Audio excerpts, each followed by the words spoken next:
क्या आप जानते हैं कि ईपीएफओ सिर्फ रिटायरमेंट के बाद ही पेंशन देने तक सीमित नहीं है। अगर आप 10 साल तक ईपीएफओ में अपना कंट्रीब्यूशन करते हैं तो रिटायरमेंट के बाद आप पेंशन पाने के हकदार होते हैं। ये पेंशन आपको 58 साल की उम्र से दी जाती है। ये C0 रूल है जो सभी मेंबर्स को पता होगा। लेकिन ईपीएफओ अलग अलग सिचुएशन के मुताबिक कई तरह की पेंशन देता है। कुछ सिचुएशन में ईपीएफओ मेंबर का परिवार भी पेंशन पाने का हकदार होता है, लेकिन इसके बारे में कई लोग अभी तक नहीं जानते हैं।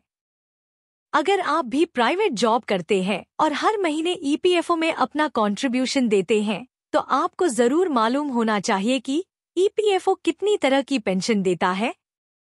तो चलिए आपको बताते हैं कि ईपीएफओ कितनी तरह की पेंशन देता है। रिटायरिंग पेंशन वो पेंशन है जो 58 साल की उम्र पूरी के बाद ईपीएफओ की ओर से आपको दी जाती है। आपकी पेंशन की राशि आपके पेंशन फंड में किए गए कंट्रीब्यूशन पर डिपेंड करती है। अगर आप चाहे तो 58 साल के बाद 60 साल तक पेंशन क्लेम करने का ऑप्शन चुन सकते हैं।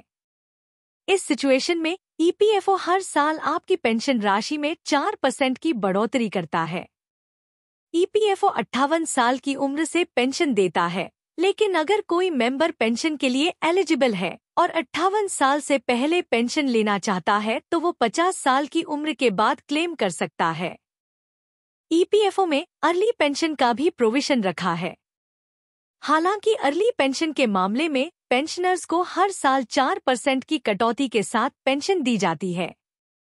एग्जाम्पल के लिए, अगर 58 साल की उम्र में किसी मेंबर को 10,000 की पेंशन मिलनी है तो 57 साल की उम्र में क्लेम करने पर ये 4% घटकर 9,600 रुपये हो जाएगी। इसी तरह 56 साल की उम्र में पेंशन 8% घटकर 9,200 रुपये हो जाएगी। ईपीएफओ सब्सक्राइबर की मृत्यु के बाद उसकी पत्नी और 25 साल से कम उम्र के 2 बच्चे पेंशन के हकदार होते हैं। तीसरा बच्चा भी पेंशन पाने का हकदार होता है, लेकिन उसकी पेंशन तब शुरू होगी जब पहले बच्चे की पेंशन 25 साल की उम्र पर समाप्त हो जाएगी। मृत्यु की स्थिति में ईपीएफओ के 10 साल कंट्रीब्यूशन के नियम को लागू नहीं किया जाता। यदि किसी सब्सक्राइबर ने केवल 1 मंथ का भी कंट्रीब्यूशन दिया है, उसकी मृत्यु के बाद उसकी विधवा और बच्चे पेंशन के हकदार होंगे। यदि किसी दुर्घटना या बीमारी के कारण व्यक्ति पूरी तरह से काम करने में असमर्थ हो जाता है तो उसे डिसेबिलिटी पेंशन का लाभ मिलता है। इसके लिए उम्र और 10 साल तक पेंशन फंड में कंट्रीब्यूशन की शर्त लागू नहीं होती।